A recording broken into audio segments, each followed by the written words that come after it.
To help us answer those questions, we got the man. We got the game warden, Mr. Kerry Bradford. Kerry, thank you. Good morning, Bert. It's great to be here. Yeah. Thank you for having me, and I look forward to answering the questions that I know and coming up with a good answer for the ones I don't know. Well, again, here at Listen to the Eagle, we thank you for everything that you and the whole department does for the state of Alabama's hunters and fishermen. I know. Now, let's be real. I know sometimes out there that guys think that y'all are there just to give tickets and just to regulate everything, but you guys truly have a passion for hunting just like the hunters do. I mean, you're hunters yourself, but we all know there's a right way and a wrong way. And again, I just thank you for what y'all do and the time and the effort that you do to help Alabama's hunters and fishermen. Well, you're very welcome. You know, we do love, a lot of our game wardens do love to hunt and fish just like your listeners and your viewers do. Absolutely. And, you know, we're out there to protect the resource and to make sure that the sport of hunting and fishing is passed on to the next generation. And the best way that we can do that is to protect the resource and to educate hunters and to do it ethically and do it the right way so that they don't try to take that privilege away from us. Sure.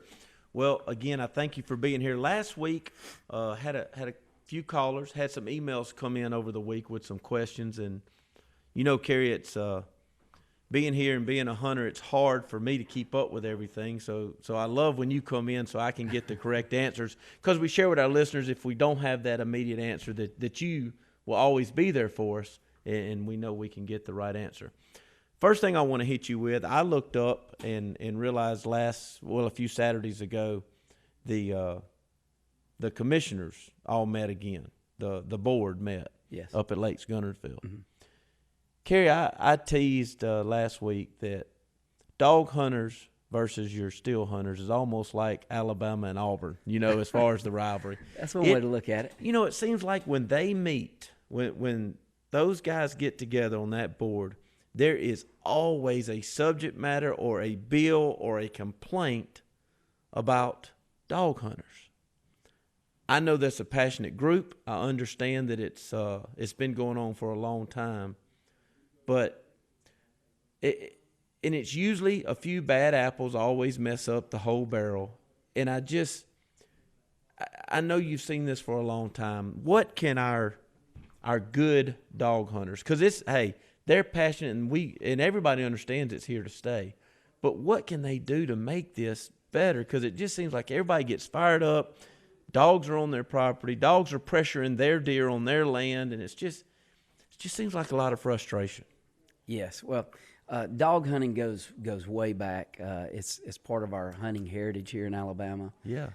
You know, when we had habitat change and some of the paper companies came in and started planting these pine plantations, it became difficult to hunt deer. So dogs became a viable tool to get those deer up and move them and get them out to where the hunters could actually have an opportunity to harvest them. So dog hunting has been around for a while. The best thing that I would encourage dog hunters to do is to police themselves. You know, we encourage folks to be a good influence. You know, there's an old proverb that says, bad company doth corrupt good character. Wow. But good company also has an influence as well. Sure, we like for the ethical dog hunters to pass along, good practices. Good practices, their love for the sport. That's the only hope that it's going to have to continue. Is for the ethical hunter to do. Well, what I want the dog hunters to hear is that you need to get on top of it. Like you said, you need to be a good influence of the ones you know that are doing it not the right way, because it seems like this board, almost every meeting, is getting pressured to limit, to put more expenses, or to put permitting. It's getting more difficult to be a dog hunter, and it's because of what's going on, and you need to get on top of it. So anyway, I just wanted to throw that out there. We talked a little bit about that last week. Just wanted to get your perspective of it. Had a caller last week also. He had just purchased 150 acres, relatively new to hunting. He asked if I knew any practices or a process to help him make this land a more productive land to manage, I guess, to entice deer on that land. Can you help him with either education and also legal ways for him to do that, accomplish that? Well, first of all, when you talk about having a piece of hunting property, one of the very important things to take care of at the beginning is access to the property. You want to control access as best as possible. Put up, no trespassing signs. Maintain your roads. Keep good gates up. Great. And of course, that's going to keep the honest people out, but it's going to send a message. And so that's the first step, is controlling your access. Then the three things that wildlife need, of course, is going to be it's going to be space. They're going to need food, water, and resting place. That's their habitat needs.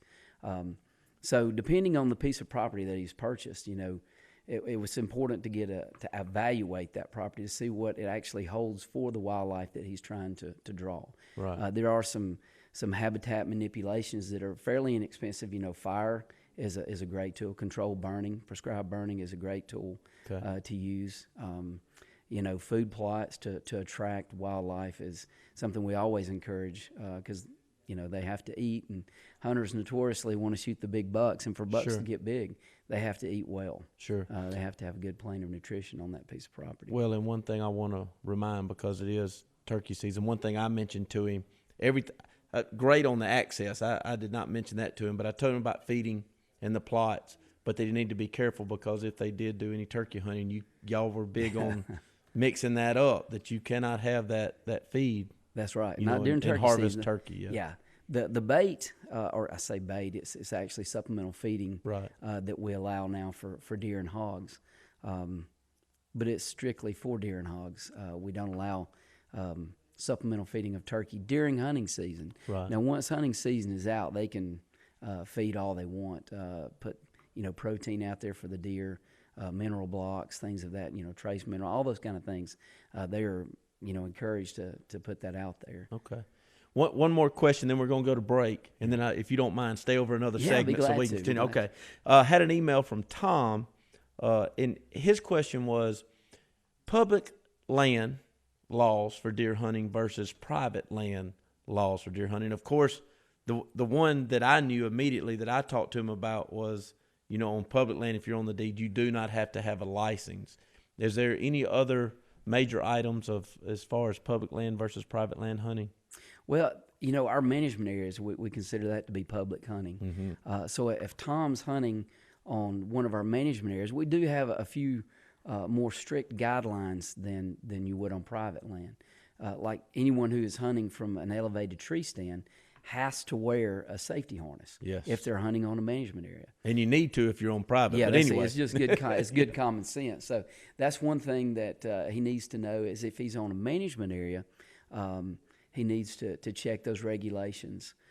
Also, turkey hunting on one of our management areas, it stops at 1 p.m. Oh, yeah. So they can't continue to hunt like they could on private land. So there are a few things that are different on our management areas. Now, say they're hunting on one of the national forests, it pretty much sticks to just like the rules and regulations. The private land, except for, we may shut the hunting of does. You can't harvest does during certain times, but they needs to check that particular area. And one of our best place to contact is the district office, or whatever area he's in. And is there a website off the top of your head that Tom and anybody else can go to always get these answers or get more information? Yes, they can always go to our department website. It's outdooralabama.com. That's all one word, outdooralabama.com. And there's contacts on there. They can call our district offices. District office can give that phone number to the officer in that county. Okay. And he can call and answer that question. Great. We are chatting and have our wonderful, I guess, our connection to the game warden world and to help our hunters and fishermen, Mr. Kerry Bradford. And Kerry, again, thanks for being here to listen to the Eagle. Again, we've addressed several issues that our listeners had. Another one was, Kerry, we got a couple of emails. People are struggling around the state, it seems like, as a whole, turkey hunting this year. And I just wanted to get your thoughts on what you're hearing across the state. Well, we've had a very wet spring so far, and that tends to play into some of the frustrations that the hunters are having. We just typically hear reports. We don't hear the good reports. Most of the time, we hear the bad reports. You get all the complaints. Yeah, we get the complaints of the birds aren't gobbling, and where there's not as many birds as there used to be. And I encourage your viewers, your listeners, the hunters of the state to go to outdooralabama.com. There's a turkey survey that they can take. If they get an email from the department, because we do send these surveys out for deer hunting and turkey hunting, we encourage them to take the time to fill that information out. It's very important information for our biologists. It's a tool that they use to help the future. To help the future, so we can set bag limits, adjust them, season limits, things of that nature. Sure. But yeah, we've heard that. We get the news that there are fewer birds gobbling this year, fewer birds to be harvested. But like I said, it's been a very wet season. You know as well as I do, when it's raining, those birds don't gobble as much. They'll typically hit the ground, and they're later coming off the roost, and they'll go sit in a field and be a turkey, quiet turkey all day. Chatting with Kerry Bradford, game warden for the state of Alabama. Kerry, I mean, just to add fuel to the fire, you said it's kind of been a wet season. No, sir, it has been. It has been day after day after days. But man, maybe we can. How much longer do we have? We have to the end of April. Okay, so look, about another few days, a week. Hopefully it stays dry, and let's end this turkey season with a bang. Yeah. And hopefully you'll hear some good harvest. One other thing, we had a tremendous guest last week, Jim Holcomb, a guy that ex-Marine and just loves hunting and has really done his homework on the WMAs. And you and I were talking in the break. This guy, he's got a cool quest. He wants to harvest a deer from every management area across the state. And I think we found there's either 32 or 34. But in the break, you and I were talking, these management areas do have some different legal rules. And I just want you to kind of elaborate some of the things we talked about. Because I think after last week's show, there's going to be a piqued interest for that casual hunter that doesn't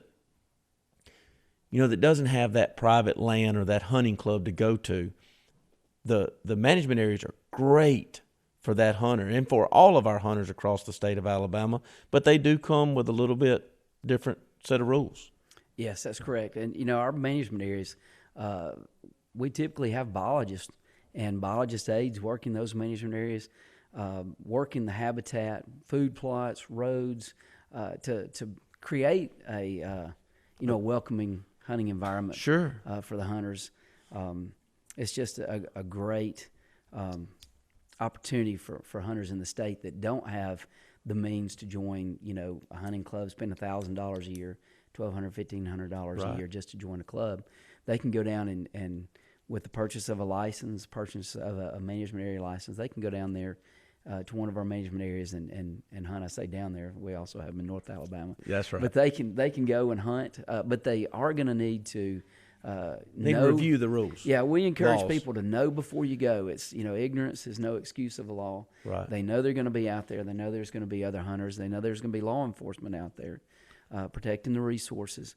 So they need to brush up on these regulations. Give me a couple of just broad strokes. I know we were talking. Just in general, when deer season goes out, typically January the 31st for most of the state. Yeah. When it goes out and small game hunting is allowed on the management areas, we still have hogs, feral swine on some of the management areers, which are fun, by the way. Which are fun. It's fun to hunt, and they're delicious table fare. When prepared properly. But these hunters, when they're hunting with small game, they have to use that same legal ammunition for the wild hogs, and that's rabbit hunters or squirrel hunters or quail hunters. It's not a very formidable number 8 shot or to get a hog or a little 22. But you have to abide by that. But you have to abide by it. But you can a 22 can be a tool which you can score with a wild hog. Well, again, I just wanted to touch on that. I thought that was a cool segment we had last week with Jim wanting to harvest a deer from every management area, and I thought he gave a lot of he had really done some homework. He gave, it's 700 plus acres across the state. Yeah. For that hunter that you know, you're sitting there scratching your head going, well, I don't have a hunting club and I don't have any land. Yes, you do. So that was 700,000 Plus. Plus, that's a lot of land. That our Alabama hunters have at their, I mean, you can go. Just go get your hunting license and a permit. That's right. And, you know, with the internet and the aerial photos, that, you know, Google Earth Maps, you know, all those things, all those tools that hunters have nowadays, they can literally scout from their desk at home. Real quick, can't thank you enough for being here.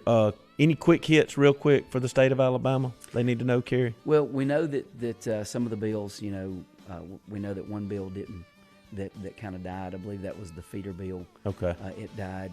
There's a few bills still, you know, left to be voted on, looked at. So, you know, if hunters are interested, they can go to the Allison website, and if they know those House bills, look them up. But so far, everything's going well. Kerry Bradford, thank you for being on Listen to the Eagle. Y'all don't go anywhere. We'll be right back.